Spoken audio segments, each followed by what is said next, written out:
कह रहे कि अभी इसीलिए हम कहते हैं संकल्प क्यों करते हो? पता नहीं शाम तक जीवित रहें कि ना रहें, हमें भरोसा नहीं, तो हम संकल्प क्यों करें?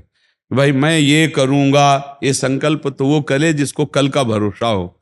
अपने लोग तो ऐसे मृत्यु लोक में है कि अगले सेकंड का भरोसा नहीं।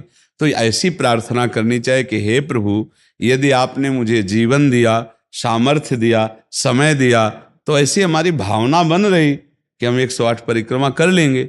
और अगर नहीं समय, नहीं शरीर सामर्थ्य रही, तो हम एक को नहीं करेंगे, तो कोई अपराध नहीं लगेगा। अगर संकल्प ले लिया कि अब 108 करेंगी, तो अब करना चाहिए। फिर देखो, संकल्प पूरा करना चाहिए। तो अभी इस जान तो शरीर में है ही, तो संकल्प के लिए फिर उसी कार्य में लगा जाता है। पर हम सबसे प्रार्थना करते हैं संकल्प ना लिया जाए। कभी कोई अगर नियम लेने की बात हो तो ये जरूर छूट दे दे कि हे प्रभु, यदि हमारा स्वास्थ्य ठीक रहा, हमारा जीवन रहा, तो हम आपके ऐसा कर लेंगे। और अगर नहीं रहा तो आपने कोई संकल्प किया नहीं, तो पाप नहीं लगेगा। ऐसे थोड़ा अपराध बनने की होती है कि 108 की। महाराज जी वो तब होता है जैसे कोई डील करते हैं ना, गोवर्धन महाराज मेरे पुत्र का नौकरी लग जाए, मैं 100 परिक्रमा करूंगी, तब जाके थोड़ा सा ऐसा ज्यादातर होता होगा। हाँ ऐसे पर भक्ति मिले ऐसा हाँ, तो कम ही होता है। हाँ तो करना चाहिए, फिर हमें लगता है करना चाहिए। पर अगर समय के पधार गया तो फिर कैसे कर पाएगा? मृत्यु लोक है और मरण धर्मा शरीर है, तो मुझे तो भरोसा 1 मिनट का नहीं है अपने शरीर का कि 1 मिनट ही अगला जिएगा कि नहीं जिएगा। इसीलिए संकल्प विकल्प करने का अधिकार ही नहीं है। पता नहीं शाम तक जिएंगे क्यों भाई, पक्का है किसी को? अब पता नहीं शाम तक जिएंगे कि नहीं, तो हम क्या संकल्प करें? हमें तो यही कि प्रभु जैसे चलावे वैसे चल रहे। परिक्रमा करवा दिया, परिक्रमा करने बैठे बैठे राधा राधा जप रहे, मांग के खा लिया, भगवान के भरोसे बाबा जी। ऐसे गृहस्थी में अपने धर्म कर्म किए, जब समय मिला तो परिक्रमा कर गए। अच्छा, प्रार्थना करना स्वामी से कोई गलत बात नहीं कि हमारे बच्चे की नौकरी लग जाए, हमारा काम बन जाए, जरूर करो। भगवान से नहीं करोगे तो किससे करोगे? करना चाहिए। पर ये करके कि हमारी कामना पूर्ण कर दो, हम इतना करेंगे, फिर बंधन हो जाएगा। हम इतना क्यों करें, तुम्हारी परिक्रमा करेंगे तो हमारा काम पूर्ण। स्वार्थी हो क्या? हमारे पिता हो, हमारे स्वामी हो, हमारी जरूरत है, मांग रहे कि प्रभु हमें एक संतान दे दो, हम आपको कुछ करेंगे। ये हम में बस नहीं, हमारे पास तो जो कुछ दिया हुआ सब आपका है नाथ। स्वाभाविक 108 परिक्रमा लग जाए, कोई बात नहीं। संकल्प मत करो, मांग जरूर लो, तुम्हें मांगना है। और छूट दे दो कि प्रभु यदि उचित हो तो ऐसा करना, अगर उचित ना हो तो प्रभु लाख बार मांगो तो भी पूरा मत करना। ये भक्तों की मांगे होती हैं, ये सत्संगियों की मांगे होती है कि नाथ मेरी आवश्यकता तो है, पर अगर आपको उचित लगे तो आप दे देना, और अगर उचित ना लगे तो मेरे मांगने पर भी आप ना देना। ये जब ये बात बनी रहती है कि जितना नाम जप होना चाहिए उतना नहीं होता, उतना, ये बात तो हमारे में भी है। इतनी पीड़ा तो हमको भी बनी रहती है कि जितना होना चाहिए उतना नहीं होता। इतनी पीड़ा हम अपने गुरुदेव भगवान में भी देखी। एक दिन उन्होंने कहा क्या बताएं, जीवन निकल गया, छक के नाम जपने को नहीं हुआ, रात दिन मंत्र में नाम में लगे गए, रात दिन 10 वर्ष समीप रह के सेवा में रहे। तो देख, बोले क्या बताऊं, पूरी जिंदगी निकल गई, छक के नाम जपले को नहीं मिला। तो भगवत भजन करने वाले में भजन की इतनी भूख बढ़ जाती है कि रात दिन भजन करने पर भी उसको ऐसा अनुभव होता है कि जैसा होना चाहिए वैसा। यही अखंड भजन बनाता है, यही अखंड। पर इस अखंड भजन होते हुए भी रोना आएगा कि प्रभु मुझे भजन करने की रुचि दे दो। यही भजन, असली भजन का ही फल है। भजन करते हुए भजन की इतनी भूख होना कि भगवान से भजन ही मांगना कि प्रभु मुझे भजन करते। अभी वो भजन नहीं होता जैसा प्रेम से होना चाहिए। हर एक महात्मा को, हर एक भजनानंदी को अनुभव होगा। और ये अगर हुआ तो भजन अखंड होने लगेगा। क्योंकि हम जिसकी पीड़ा महसूस करते हैं उसको हम भूलना कैसे बर्दाश्त कर पाएंगे? तभी वो अखंड स्मृति कर पाता है। और जो संतुष्ट हो जाता है भजन में, वो भजनानंदी नहीं होता। जो भजन में असंतुष्ट और भोगों में संतुष्ट रहता है वही भजनानंदी कहा जाता है। अपनी बात कहते हैं, मुझे तो गुरुदेव ने संभाला, नहीं तो साधन भजन हो रहा था, पर वो अहंकार जनित था। जब गुरुदेव ने कृपा करी तो हमारे अहंकार को चकनाचूर हुआ। तब ये बात समझ में आई कि गुरु कृपा से मोक्ष मूलम गुरु कृपा। गुरुदेव भगवान साक्षात करुणामय प्रियालाल के स्वरूप हैं। वो जब कृपा करते हैं तो अहंकार नष्ट हो जाता है, और अहंकार नष्ट होते ही दैन्यता आ जाती है। और प्रियालाल को दैन्यता बहुत प्रिय है, और वो दैन्यता कृपा से ही आएगी। और गुरु के चरणों में आसक्त रहो। देखो, हम आपको गुरु महिमा की एक बात बता दें। जब हम कोरा कागज होकर गुरुदेव के चरणों में समर्पित होते हैं, तभी हमारी हृदय में लिखा पढ़ी सही होती है। हम लोग क्या होते हैं, पूरा कागज रंगे हुए पहुंचते हैं और अपनी बुद्धि लड़ाते हैं गुरुजनों पर, इसीलिए हमारा काम बन नहीं पाता। यदि हम बच्चा बन के गुरु के चरणों में जाएं, जैसा बोले वो और वैसा करने लगे, तो गुरु को भी पता नहीं चलेगा। ऐसे शिष्य की उन्नति हो जाएगी अध्यात्म की, क्योंकि उसने उनको भगवान माना है। देखो, एक हम प्रसंग कई बार सुना चुके हैं। एक उड़िया बाबा ने सुनाया था प्रसंग कि एक बंगाल के भगत के मन में आया कि मैं गुरु बनाऊं।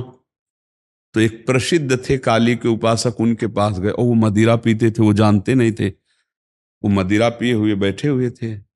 उन्होंने कहा, गुरुदेव, मैं आपको गुरु रूप से वरण करता हूं, मुझे मंत्र दे दो। तो शराब के नशे में लड़खड़ाते हुए मंत्र बोले, तो अशुद्ध मंत्र और अशुद्ध अवस्था, पर वो सीधा सरल भक्त भगवान मान के गुरु की छवि लेके पूजा में रख के और मंत्रानुष्ठान, अशुद्ध मंत्र।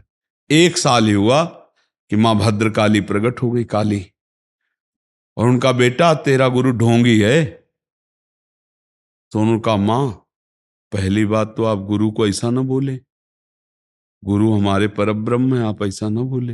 बोले, बेटा तू बहुत सरल है, जानता नहीं, वो शराब पीता है, और जो मंत्र दिया ना वो अशुद्ध है। माँ ने कहा। तो उनका, माँ, अब तो और विश्वास आपकी बात पे नहीं रहा। अगर गुरु ने अशुद्ध मंत्र दिया होता तो तुम 1 साल में आ गई, कैसे आ गई? बोले, बताने आई हूं कि मंत्र अशुद्ध है। तो उनका, माँ, मैं अपने गुरु निष्ठा और गुरु मंत्र को नहीं छोड़ सकता, आप जाओ। तो उनका बेटा, मैं तुम्हारी गुरु भक्ति पे प्रसन्न हुई, और आज से मेरे सिद्ध करने का मंत्र यही होगा जो अशुद्ध मंत्र। ऐसा गुरु भाव किया जाता है। गुरु को परब्रह्म साक्षात माना जाता है। परब्रह्म में दोष दर्शन नहीं होते, दोष हमारी बुद्धि का है। अगर बुद्धि का दोष निकाल दे तो देखो, मत्ता परतरम नान्यत किंचिदस्ति धनंजय, भगवान कह रहे मेरे सिवा कोई और है नहीं। फिर हम गुरु को दोष दर्शन में देखें, कहीं ना कहीं हमसे त्रुटि हो रही।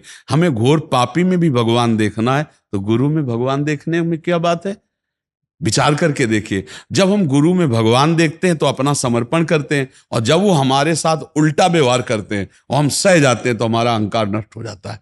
वहीं वहीं रहकर उसको चोट पहुंचने दो अहंकार को, और अहंकार जब मिटिया मिट हो गया, तब कृपा उदय हुई, तब समझ में आया को हो साक्षात परब्रह्म गुरुदेव हैं। गुरुर् ब्रह्मा गुरुर् विष्णु गुरुर्देव महेश्वरा, गुरु साक्षात परब्रह्म तस्मै श्री गुरु।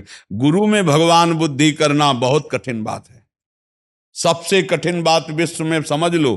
गुरु में परब्रह्म बुद्धि करना, और गुरु में परब्रह्म बुद्धि नहीं तो कुछ भी कर ले, अहंकार नष्ट नहीं होगा। यह खुली बात कह रहे। गुरु ही एक वो खिलाड़ी हैं जो हमारे अहंकार को मिटिया मेट कर दे सकते हैं, दूसरा नहीं, दूसरा नहीं। इसीलिए ध्यान मूलम गुरु मूर्ति, पूजा मूलम गुरु पदम, मंत्र मूलम गुरु वाक्यम, मोक्ष मूलम। गुरु का चरणामृत पियो, गुरु की चरण रज लगाओ, और गुरु के आगे एक तुच्छ सेवक की तरह रहो, अभी दैन्यता आ जाएगी। अगर गुरु में दोष दर्शन होने लगे तो हट जाना चाहिए, और दूर से उनको परब्रह्म मान के बिना निंदा किए उनके द्वारा बताई हुई उपासना में रत हो जाए तो उसका परम कल्याण हो जाएगा। दूसरा गुरु बनाने की जरूरत नहीं है। परमात्मा प्राप्ति के लिए गुरु कृपा ही। हम तो आपको हाथ उठा के कहते हैं कि गुरुदेव की कृपा के बिना एक कदम नहीं चल सकते, एक कदम भी नहीं चल सकते। हम जैसे भूमि में ही कदम रख सकते हैं, ऐसे हम जीवित हैं, परमार्थ में चल रहे हैं तो केवल अपने गुरुदेव की कृपा से चल रहे हैं, किंचन मात्र कुछ नहीं। केवल वो ऐसे पकड़े हुए हैं तो हम चल रहे हैं, अगर वो ऐसे छोड़ दें तो धम्म से गिर जाए। गुरु कृपा ही केवल, हम गुरु कृपा है। वो दैन्यता गुरु कृपा से आती। महाराज जी, धन्य भाग है आपकी कि आप दैन्यता चाहते हैं। हाँ, परम कृपा है वैष्णव आचार्यों की। बस चुपचाप चलते रहिए, किसी की निंदा मत करना और किसी के दोष दर्शन मत करना, बस इसी से दैन्यता आ जाएगी। और दैन्यता में रोना आता है। जैसे अब आपका है, दैन्यता में रोना आता है कि मुझ जैसे अधम पर इतनी कृपा श्री कृष्ण की, महाप्रभु की, गुरु की, तो वो हृदय निर्मल होता चला जाता है। जब रुदन होता है ना प्रभु के, उसमें इससे ज्यादा और किसी तीर्थ में नहीं पवित्रता है जितनी रुदन में पवित्रता है। हाँ, रुदु सुश्रम राजन कृष्ण दर्शन लालसा, जब अपने प्यारे प्रभु के लिए रोना आता है तो हृदय निर्मल, तार तार निर्मल हो जाता है। और कबीर दास जी कहते हैं कि बिन रोए किन पाइया प्रेम प्यारा मीत, कबीरा हंसना छोड़ दे रोने से कर प्रीत, बिन रोए किन पाइया प्रेम प्यारा मीत। पर भगवान की 3 प्रकार की लीला है, एक है सृजन और एक है पालन और एक है संहार, और तीनों लीलाएं होंगी, पक्का होंगी। जैसे सृजन जरूरी है, पालन जरूरी है, ऐसे विनाश भी जरूरी है। तो देखो, इस शरीर को कहा गया विनाशी और इस लोक को कहा गया मृत्यु लोक। तो भाई देखो, जो जन्मा है उसका शरीर छूटेगा, जो हमने कर्म किए उसके अनुसार हमें भोग मिलेंगे। अब हम भगवान से भजन के बल से, उनके प्रार्थना के बल से हमको क्षमा याचना करवा सकते हैं। तो अपने पुत्र के लिए, अपने कल्याण के लिए, अपने परिवार के कल्याण के लिए, समाज के मंगल के लिए भगवान का नाम जप करे, भगवान से प्रार्थना करे, दूसरों को सुख पहुंचावे, धर्म पूर्वक आचरण करे, तो निश्चित मंगल होता है। हाँ, बहुत अच्छा है। देखो, यशोदा मैया स्वयं भगवान लाला के रूप में आयला तो गौ की पूंछ से झाड़ना और ब्राह्मणों को बुलाकर स्वस्ति वाचन कराना, दान देना, मेरा लाला कन्हैया सुरक्षित रहे। क्योंकि बड़े बड़े आक्रमण हुए ना, पूतना है, तृणावर्त, अघासुर, बकासुर, तो मैया घबरा जाती थी कि दुनिया की बलाएं हमारे लाले के पीछे काहे पड़ी। और अच्छा, माँ को अपने पुत्र का महान स्वरूप दिखाने पर भी दिखता ले, क्योंकि माँ है ना, उनको तो लगता है मेरा लाला है, तो बार बार वो परेशान हो जाती थी। और स्वयं भगवान की रक्षा के लिए भगवान के नाम का प्रयोग किया, केशव भगवान बाजुओं की रक्षा करे, ऐसे करे, ऐसे। तो हमें लगता है भगवान का नाम जप और धर्माचरण, दूसरों को सुख पहुंचाना, और इसका फल मेरा पुत्र सुरक्षित रहे, मेरे पुत्र की बुद्धि शुद्ध हो, मेरे पुत्र को कभी विपत्ति ना हो। तो ये देखो, माँ में बहुत बड़ी सामर्थ्य है। अगर माँ तपस्या और पूर्वक अपने पुत्र को चाहे तो अजर अमर बना सकती है। मंदालसा माँ ने यही कहा था, मेरे गर्भ में जो जीव आएगा उसे भगवान से मिला के रखूंगी, उसे भगवत प्राप्ति, और ऐसा ही किया। देखो, गांधारी जी ने जे भी सुना कि धृतराष्ट्र हमारे पति होने वाले वो अंधे हैं, तो पट्टी बांध ली। जब ये समय आया कि अब युद्ध होगा ही पक्का, तब गांधारी जी ने कहा, बेटा मैं तुम्हें बहुत प्यार करती हूं, तुम मेरा बेटा है, पर भीम के सहयोगी श्री कृष्ण तू मारा जाएगा, इसलिए जा, तू नग्न होकर मेरे सामने आ जा, मैं पट्टी खोलती हूं, तेरा शरीर वज्र का हो जाएगा, मृत्यु ही नहीं होगी तेरी। अब भगवान तो भगवान ही है।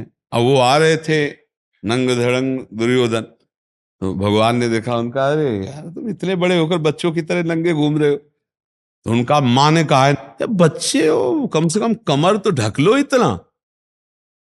ओ ऐसे पत्ता लगा के ऐसे, गांधारी ने जी ही आंख खोले ऐसे दे, उनका ये पत्ता क्यों लगा लिया? उनका, माँ तुम्हारे सामने नंगा कैसे आऊं? अरे उनका, धोखा कर दिया तूने, अब जितनी दृष्टि मेरी पड़ गई, तेरा शरीर वज्र का हो गया, गदा या किसी भी प्रहार से नष्ट नहीं होगा, लेकिन तू कमर से मारा जाएगा, यही से कमजोर हो गया। क्योंकि और भगवान अपने भक्त का प्रण पूरा करवाने के लिए जब द्रौपदी को दिगंबर करा रहा था ना, ये सभा में लाभ जंगा ठोक रहा था, तो भीम ने यही प्रण किया था, इसी जंगा को तोड़ूंगा। अगर भगवान भक्त की वचन रक्षा ना करते और वो पूरा वज्र का शरीर हो जाता तो तोड़ नहीं पाते, इसीलिए भगवान ने। तो माँ में कितनी सामर्थ्य है, आप देखो, अधर्म युक्त चल रहा है लेकिन मेरा बच्चा सुरक्षित रहे, आंख की पट्टी खोली, पतिव्रता, तो वज्र का शरीर कर दिया। तो आप अपने पुत्र को अजर अमर अविनाशी बना सकते हैं साधना और भजन के प्रभाव से। नाम से परम गति होती है। राधा नाम का एक हमने पद सुनाया था, अगर सत्संगी जन होंगे, रोज सत्संग सुनते होंगे, सुनो, राधा नाम है जीवन हमारा, राधा नाम प्राण आधार है। ये पूरा पद, राधा नाम ही हमें प्रेम में निकुंज में पहुंचाएगा। आखिरी पंक्ति है, निकुंज तक पहुंचा देगा ये राधा नाम। तुम्हें चिंता नहीं करनी। राधा वल्लभ श्री हरिवंश जपो या राधा राधा जपो,